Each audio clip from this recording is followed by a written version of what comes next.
Crypto products and NFTs are unregulated and can be highly risky. There may be no regulatory recourse for any loss from such transactions. नमस्कार दोस्तों, मैं हूं आपका host और दोस्त आनंदा और यह है आपका चहिता क्रिप्टो शो प्राइस एनालिसिस। यह है पहला episode post Ethereum merge and हमारा यहां पे आना wouldn't have been possible without you. So first a round of applause to each one of you and each one of us जो हमारी team में भी ये प्राइस एनालिसिस हर हफ्ते आप तक पहुंचाता है।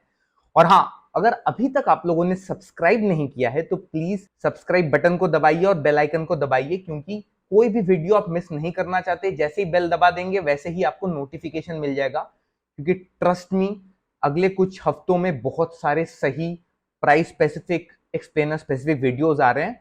सो do subscribe and do hit that bell icon. अभी चलते हैं मार्केट ओवरव्यू और मुद्दे की बात पे।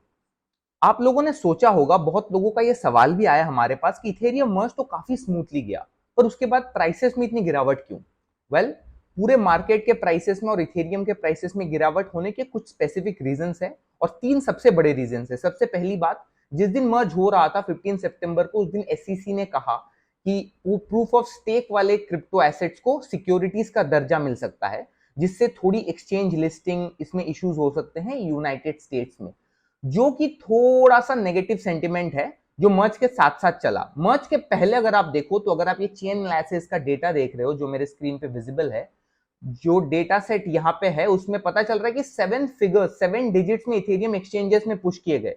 और एक्सचेंजेस में जब क्रिप्टो एसेट्स पुश किए जाते हैं so we usually do it for the purpose of selling, तो काफी सेलिंग प्रेशर भी था इवन बिफोर मर्ज। और फाइनली कल क्या है? कल है एफओएमसी का फिर से एक रेट हाइक होने के चांसेस, थोड़ा एग्रेसिव दिख सकता है, 75 BPS may be 100 BPS, hopefully 75 BPS.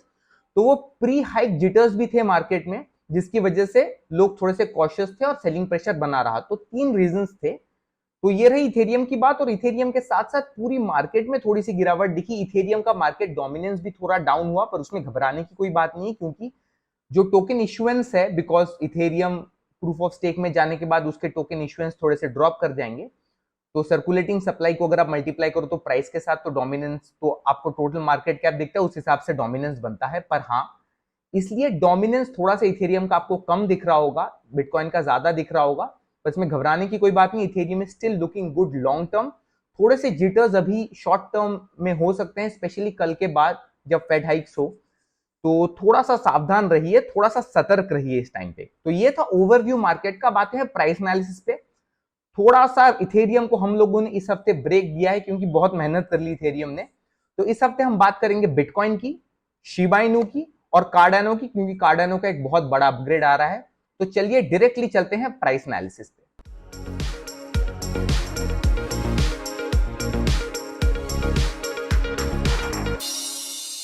शुरू करते हैं बिटकॉइन के साथ। बिटकॉइन में भी लगभग 9 से 10% हफ्ते दर हफ्ते की गिरावट आई, और डॉलर इंडेक्स थोड़ा ऊपर की तरफ था, इसलिए बिटकॉइन में हमेशा डॉलर इंडेक्स ऊपर जाता है तो बिटकॉइन थोड़ा सा करेक्ट होता है। पर मेनली जो डर था बिटकॉइन को लेके, because of its correlation to the overall equity space और जो फेड हाइक्स आने वाले हैं। अगर फेड हाइक्स काफी अग्रेसिव होते हैं और सॉफ्ट लैंडिंग नहीं, थोड़ा सा हॉकी स्टांस मिलता है, बड़े रेट हाइक्स होते हैं 75 या अबव, तो फिर क्या होगा? काफी रिटेल इन्वेस्टर्स थोड़ा सा पीछे चले जाएंगे and that might increase the selling pressure और रिड्यूस द बाइंग प्रेशर और डिमांड बिटकॉइन के काउंटर पे। तो इसलिए बिटकॉइन में भी थोड़ी सुस्ती दिखी। प्राइसेस थोड़े लगभग 18,000 के करीब करीब चले गए, जो कि पिछले बॉटम के काफी पास था, जो कुछ महीनों पहले बिटकॉइन ने बनाया था। तो अब चलते हैं प्राइस चार्ट पे और देखते हैं कि long term, mid term, long term में कैसा दिख रहा है बिटकॉइन का प्राइस चार्ट।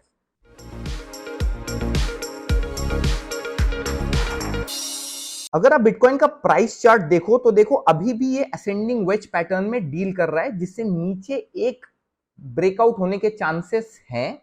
और देखिए ये वाला नीचे का जोन, जो नीचे का ट्रेंड लाइन है, उसमें एक लोअर लेवल ब्रेकआउट भी हुआ था नीचे की तरफ, it was breached. So breach करके ये वाला कैंडल अगर आप देख रहे हो तो देखिए काफी नीचे गया, लगभग prices it went close to 18,200 $18,300, जो कि थोड़ा सा रिस्की, सबको थोड़ा सा डर भी लग गया था, पर वापस उछाल मारी है बिटकॉइन ने। अभी वो 19,300 के आसपास कामकाज कर रहा है और 19,800 पे एक स्ट्रॉन्ग रेजिस्टेंस है। अगर आज थोड़ा सा वॉल्यूम अच्छे आते हैं, अगर ग्रीन में रहता है ओवरऑल वॉल्यूम और अगर बाइंग प्रेशर थोड़ा सा मिलता है तो 20,000 क्रॉस कर सकता है, अगर 19,800 क्रॉस करे। पर अगर मैं शॉर्ट टर्म की बात करूं, इमीडिएटली आफ्टर दी हाइक जो कि कल होने वाला है, कल आपको इवनिंग रात तक पता चल जाएगा कि फेडरल रिजर्व ने कितना % रेट हाइक किया है, तो आप देखोगे कि ये वाला जो 18,886 का जो सपोर्ट लाइन है वो ना ब्रीच हो जाए। अगर वो ब्रीच होता है तो 17,500। तो कल के रेट हाइक्स के ऊपर बहुत चीजें डिपेंड करेगी, थोड़ा सा आप सतर्क रहिए इस टाइम पे, प्रेफरेबली साइडलाइंस पे रह के वॉच कीजिए, because none of this is financial advice. आप जानते हो हमेशा हम बोलते हैं कि DYOR, do your own research. यहाँ पे भी आप वही कीजिए, थोड़ा सा सतर्क रहिए, because we need to be safe and we would not want to run out of money. Let's sit on money, हम देखते हैं कि मार्केट किस डायरेक्शन में मूव करता है, बाद में हम प्रोसीड कर सकते हैं किसी भी डायरेक्शन में, डिपेंडिंग ऑन रेट हाइक्स के बाद कैसा मूवमेंट हो। और एक चीज है कि एक हिस्टोरिकल पर्सपेक्टिव आपको देता हूं कि बिटकॉइन बॉटम से जब उछाल मारता है, जब फेड अपने रेट्स कट करना चालू करते हैं, हाइक नहीं, तो अभी भी थोड़ा टाइम है, अभी भी हाइक्स हो रहे हैं, तो अभी भी हम सोच सकते हैं कि बॉटम नहीं आया। तो 17,500 का लेवल बहुत जरूरी है, अगर वो टूटता है तो नीचे जा सकता है, पर परसों तक ये देखिए कि 18,900 और 17,500 का लेवल तोड़ता है कि नहीं। So that's bitcoin for you. अब बिटकॉइन के बाद चलते हैं शिबा इनू, जो कि हम सबका चहीता मीम कॉइन है। यस, बहुत लोगों ने पूछा है कि शिबा इनू अभी भी मीम कॉइन क्यों है, वो तो बहुत सारी चीजें कर रहा है। अभी तक बहुत सारी चीजें जैसे Shibarium, layer 2 platform, metaverse, games, सारी चीजें फुल्ली रिलीज नहीं हुई हैं, इसलिए थोड़ी सी प्राइसेस में गिरावट है। बहुत लोग हमसे ये भी पूछते हैं कि शिबा इनू की सप्लाई तो घट रही है, बिकॉज शिबा इनू में काफी स्पीड से बर्निंग होती है। The rates are close to 1 billion Shiba Inu burning per week, जो कि काफी ज्यादा है। तो जो फिक्स सप्लाई है वो क्यों नहीं लेस हो रहा है? रीजन बीइंग, उसी हिसाब से, जिस हिसाब से बर्निंग होती है उसके ज्यादा हिसाब से मार्केट में सेलिंग भी हो रही है। तो सेलिंग में क्या होता है, सप्लाई शॉक होने नहीं देता है, सप्लाई बढ़ता रहता है। तो that is why Shiba Inu की प्राइसेस हमको उसी लेवल पे दिखते हैं, या बहुत ज्यादा सप्लाई क्रंच भी नहीं दिखता है। तो शिबा इनू ट्राई कर रहा है कि अपनी बर्निंग रेट बढ़ाए और नई नई चीजें, नए नए लेयर 2 सॉल्यूशंस, नए इनोवेशंस लाए। तो देखते हैं अभी प्राइसिंग कैसी लग रही है शॉर्ट टू मिड टर्म में। अगर आप शिबा इनू के प्राइस चार्ट को देखो तो देखिए ये वाला जो सपोर्ट लेवल है, जहां पे शिबा इनू ने ये, मैं थोड़ा सा इसको जूम करता हूं, तो आप देख पाओगे कि ये वाला जो सपोर्ट लाइन है एट 0.0001069, उसके काफी आसपास कामकाज कर रहा है, 1090 पे घूम रहा है शिबा इनू।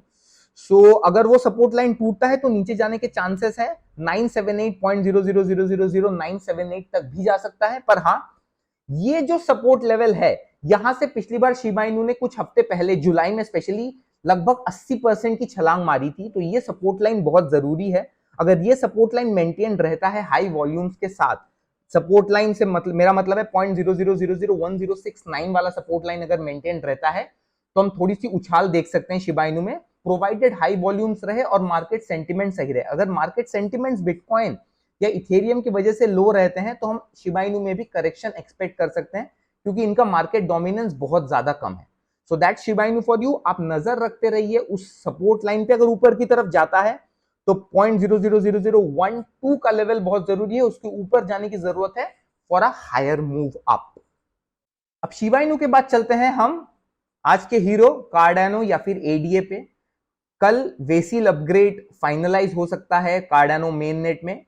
जो लोग वेसिल अपग्रेड को फॉलो नहीं कर रहे हैं, मैं बता दूं मोटे मोटे तरीके से, it's a improvement over the smart contract capabilities. मतलब वेसिल अपग्रेड होने के बाद DeFi applications, other kinds of D apps बहुत अच्छे से, बहुत इनोवेटिवली कार्डानो इकोसिस्टम पे बिल्ड हो सकते हैं। That is the entire purpose of this upgrade.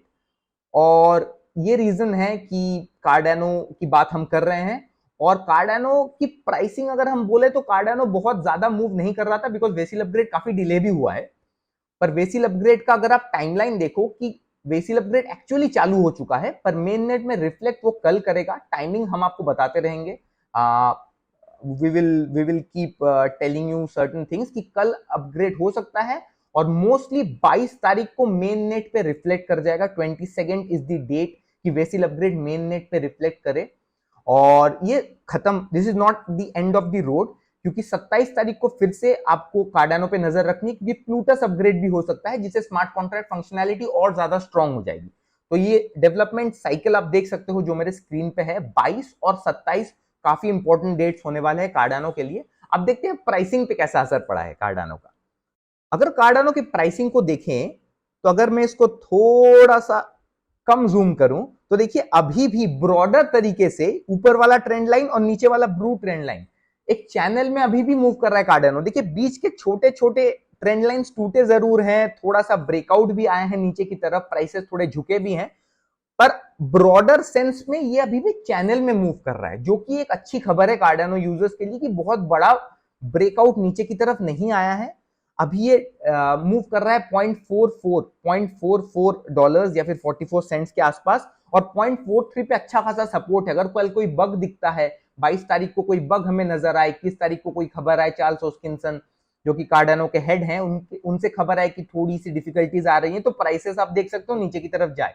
पर फॉर नाउ अगर सब कुछ सही जाता है तो 44 सेंट से 46 सेंट्स एंड देन 52 सेंट्स की तरफ भी जा सकता है कार्डानो। फिर से none of this is financial advice, आप DYOR करते रहिए। हम आप तक कार्डानो की सारी खबरें पहुंचाते रहेंगे और हम उतने ही क्लोजली फॉलो कर रहे हैं स्पेस को, डेवलपमेंट के साइड पे भी और प्राइसिंग के साइड पे भी। So stay tuned for that as well. And that was price analysis for you. हमने प्राइस एनालिसिस तो कर लिया, अब आता है वो वाला सेक्शन जहां पे हम आपको बताएंगे एक इंटरेस्टिंग फैक्ट और आपसे पूछेंगे एक सवाल। और पिछले हफ्ते हमने सवाल पूछा था कि इथेरियम में जो कॉन्सोलेशन ब्लॉक्स हैं उनको क्या कहते हैं। So they are known as Omar और अंकल ब्लॉक्स, और इन्होंने सही जवाब दिया है और जिनका नाम आप स्क्रीन पे देख सकते हो। एंड कॉन्ग्रेचुलेशंस, ये आपका दूसरा सही जवाब है on the trout, and congratulations on that. और आज का इंटरेस्टिंग फैक्ट आपको बताता हूं कि अभी हम बहुत सुन रहे हैं proof of work, proof of stake. तो प्रूफ ऑफ वर्क से तो इथेरियम हट चुका है, अब प्रूफ ऑफ वर्क में कुछ चुनिंदा प्लेयर्स बचे हैं। तो आपको क्या पता है कि प्रूफ ऑफ वर्क के दो इंपॉर्टेंट प्लेयर्स बिटकॉइन और लाइटकॉइन के बारे में अगर हम बात करें तो लाइटकॉइन का पूरा सोर्स कोड लगभग बिटकॉइन से कॉपीड है, तो इसको बिटकॉइन का सिबलिंग या फिर भाई या स्लैश बहन भी बोल सकते हैं। So that is the thing with Litecoin, और इसी से हमारा सवाल भी जुड़ा है कि प्रूफ ऑफ वर्क इकोसिस्टम में सबसे टॉप में है बिटकॉइन, सेकंड में इथेरियम के जाने के बाद आ चुका है डॉजकॉइन, तो थर्ड नंबर पे कौन सा क्रिप्टो है हमें कमेंट्स में बताइए। जो सबसे पहले सही जवाब देगा अगले हफ्ते उनका नाम मेंशन किया जाएगा, जैसे इस बार किया गया है और हर हफ्ते हम करते हैं। So that's the interesting fact and question for you. और ये था आज का एपिसोड। अगर आपको ये एपिसोड पसंद आया है तो प्लीज लाइक कीजिए, कमेंट करके बताइए आपको नेक्स्ट हफ्ते कौन से टोकन्स, कौन से कॉइन्स देखने हैं, शेयर कीजिए अपने दोस्तों के साथ, फैमिली के साथ, और सब्सक्राइब तो जरूर कीजिए। और हाँ, अगर आपको वीडियो के साथ साथ इंपॉर्टेंट इंफॉर्मेशन अपने मोबाइल और लैपटॉप में पढ़ने का भी मन है तो आप हमारे न्यूज़लेटर द स्विच डेली को भी सब्सक्राइब कर लीजिए। इट्स अ ग्रेट न्यूज़लेटर, हमारी राइटर निशा रमेश उसको क्रिएट करती है, and it's an epic piece जो हर दिन विदाउट फेल 9:30 बजे आपके इनबॉक्स में पहुंच जाता है। So subscribe to that as well. और दिस इज मी आनंदा। अगले हफ्ते तक हम आप तक सारी खबरें लाने की कोशिश करेंगे, सारी खबरें अभी हम आज से जोड़ना चालू करेंगे, तो अगले हफ्ते मिलते हैं। Till then stay safe, stay inform.